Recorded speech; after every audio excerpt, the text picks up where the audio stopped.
দুপুরবেলায় কর্তার পুজোর পরে আমরা ঠিক করেছিলাম বোলপুর আদ্যাপীঠ শাখায় আসব। তোমরা হয়তো অনেকেই জানো না, আমরা যেরকম বেলঘরিয়ায় আদ্যাপীঠে পুজো দিতে যাই, সেই আদ্যাপীঠেরই একটি শাখা বোলপুরে আছে। এটা শ্রীনিকেতনের কাছে। এর আগেও আমরা বহুবার এই মন্দিরে এসেছি।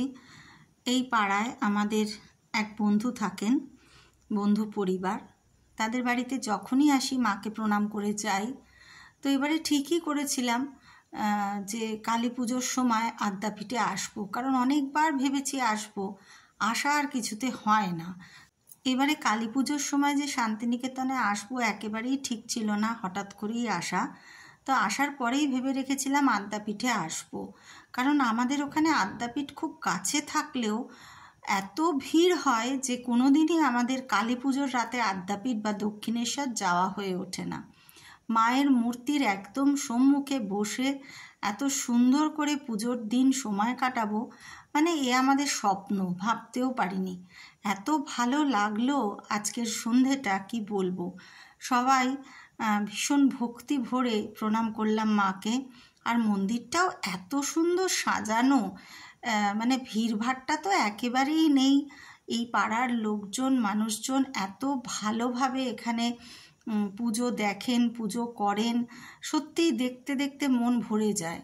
আর মায়ের মূর্তি এখানে কিছুটা আলাদা। আমাদের ওখানকার আদ্যাপীঠের মায়ের সাথে এই আদ্যাপীঠের মায়ের মূর্তির কিন্তু মিল পাবে না। তোমাদের সবার দেখার জন্য নিয়ে আসলাম, কারণ ওই যে মনে হলো অনেকেই মানে জানে না যে এখানে আদ্যাপীঠেরই আরেকটি শাখা আছে।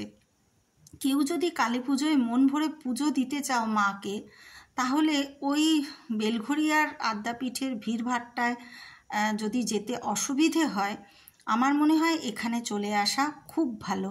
কারণ এখানে দেখছো তো কীরকম শান্ত স্নিগ্ধ পরিবেশ, এবং যেখানে বসে মাকে মন ভরে ডাকা যায়, আমার মনে হয় সেই মন্দিরে যাওয়াই ভালো। আগে কঙ্কালীতলার মন্দিরেও এই পরিবেশটাই পেতাম, কিন্তু এখন কঙ্কালীতলাতেও ভীষণ ভিড় হয়ে যায়। কঙ্কালী মাকে তো অবশ্যই প্রণাম করতে যাই বা যাব, কিন্তু এই আদ্যাপীঠের মন্দিরে এই যে ফাঁকা ফাঁকা নিরিবিলি ভীষণ ভালো লাগে। পাড়ার সবাই এসেছিলেন পুজো দিতে, ভোগ খেতে। আমরাও ওখানে সব মন্দিরে ঘুরে ঘুরে প্রণাম জানালাম। তারপরে আমরা বেশ খানিকক্ষণ, অনেকক্ষণ ওখানে বসেছিলাম। সময়টা বেশ ভালো কাটলো, অনেক গল্প করছিলাম। আগেও এসেছি, দুর্গাপুজোর সময় একবার এসেছিলাম। এই মন্দিরে কিন্তু দুর্গাপুজোও হয়, সেটাও একেবারে দেখবার মতো। সেবারেও আমরা দুর্গাপুজোয় এসে এখানে ভোগ খেয়েছিলাম মাকে প্রণাম করে।